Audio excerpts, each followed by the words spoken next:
Good day everyone, again this is your show Ganyan TV, and ngayong araw ay nakakalungkot na araw.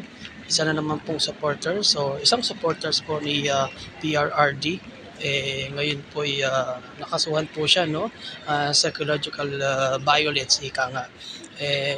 Ang pagkakarinig ko, actually nasa inquiry yan, siya po yung lalaki, no, parang ano na naman niya, parang nangabit na naman, no, usapang kabit na naman to, mga usapang malalandi, ika nga, no, usapang malalandi na kung saan hindi mawari ang kanilang kalandian, at saka ayun, masisira ang buhay mo dahil sa ganyang sistema.